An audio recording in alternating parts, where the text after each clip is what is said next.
Assalamualaikum warahmatullahi wabarakatuh. Halo teman-teman semuanya. Perkenalkan, nama saya Farah Esa Zama dengan NIM 24058017 jurusan Pendidikan Sosiologi. Nah, hari ini teman-teman semuanya kita akan membahas misteri yang paling seru dalam sosiologi. Kenapa sih manusia itu tidak bisa hidup sendirian? Oleh karena itu, mari kita bahas tentang kelompok sosial sebagai fondasi dalam masyarakat.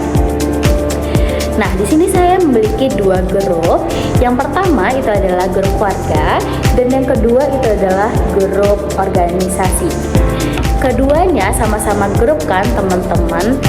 Kenapa itu rasanya beda banget? Sebelum kita menjelaskan lebih jauh, kita harus memenuhi syarat minimalnya. Pastinya teman-teman sering kan melihat antrian di kasir, dan itu pastinya ngumpul-ngumpul kan teman-teman.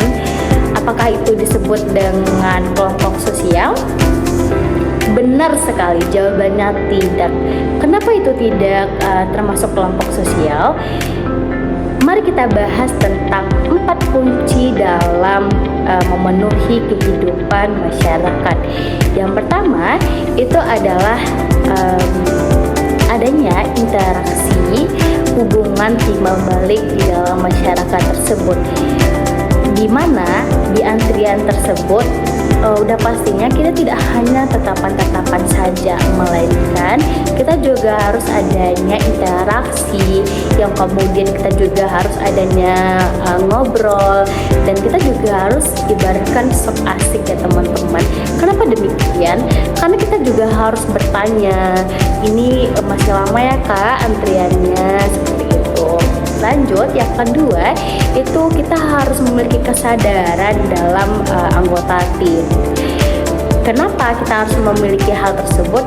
Ya dikarenakan kita harus mengetahui kita tim dia dan dia tim kita. Setidaknya kita juga harus mengetahui siapa-siapa saja anggota kita dan siapa saja ketuanya gitu.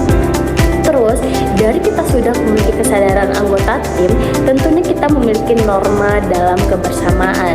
Norma dalam kebersamaan ini adalah aturan yang kita lakuin, yang kemudian kita setujui dan kita sepakati bersama dan kita lakukan bersama gitu. Yang dimana contohnya kita dalam membuat tugas, yang kelompok 1 itu membuat resume, kelompok 2 memberikan pertanyaan, dan yang ketiga nanti memberikan kesimpulan. Jika yang pertama itu tidak memberikan pertanyaan, tentunya dia tidak akan mendapatkan nilai. Makanya adanya aturan yang tertentu sudah kita sepakati bersama ya teman-teman.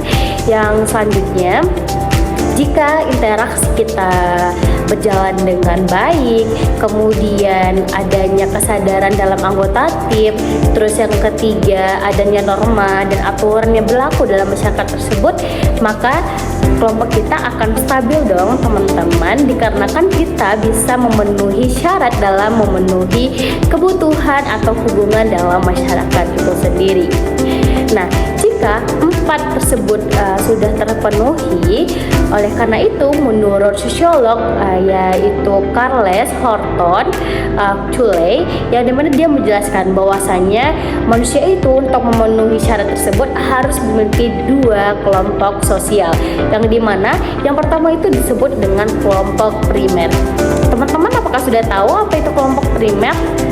Oke, baik. Jika belum tahu, akan saya jelaskan. Yang pertama itu adalah kelompok primer. Kelompok primer itu adalah hubungan yang dilakukan dengan hati, dekat, opsional, dan juga emosional. Yang dimana contohnya ya keluarga. Terus yang kedua itu adalah kelompok sekunder. Kelompok sekunder itu adalah kelompok yang dimana memiliki hubungan antar individu atau anggota yang lain, yaitu pakai otak, terus pakai pikiran. Contohnya kita dalam teman, pastinya kita memakaikan pikiran kita. Jika teman kita itu baik, maka kita juga akan baik, dan berteman itu akan secara terus menerus dan tidak akan ada hubungannya yang putus. Jika ada hubungan yang putus, itu itu dikarenakan adanya konflik dalam salah satu pertemanan tersebut, dikarenakan adanya salah pahaman. Yang selanjutnya, jika teman-teman sudah memahami tersebut, teman-teman sudah memiliki insting yang kuat. Good job! Teman-teman juga harus tahu bahwasanya di dalam kelompok sosial itu adanya in-group dan juga out-group. In-group itu adalah kelompok yang di dalam, yang berarti kelompoknya adalah kelompok-kelompok inti. Seperti kita dalam berorganisasi, udah pastinya kayak adanya ketua, terus adanya bendahara, sekretaris, dan anggotanya. Sedangkan out-group itu adalah kelompok dari luar, yang dimana contohnya teman-teman itu adanya kelompok pertukaran mahasiswa, otomatis anggotanya itu dari luar. Yang selanjutnya, oleh karena itu teman-teman sudah memahami hal tersebut. Cukup sampai di sini penjelasan dari saya. Semoga teman-teman sudah paham penjelasan dari saya tadi, yang dimana ada 4 kunci yang harus terpenuhi. Yang pertama itu adalah interaksi hubungan timbal balik. Yang kedua yaitu adanya kesadaran dalam anggota tim.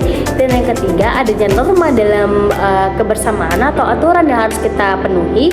Dan yang keempat yaitu adalah stabil. Dan yang dimana jenis-jenis dari kelompok sosial itu ada 2, yaitu out group dan in group. Baik teman-teman, terima kasih sudah mendengarkan penjelasan saya. Assalamualaikum warahmatullahi wabarakatuh. Bye bye.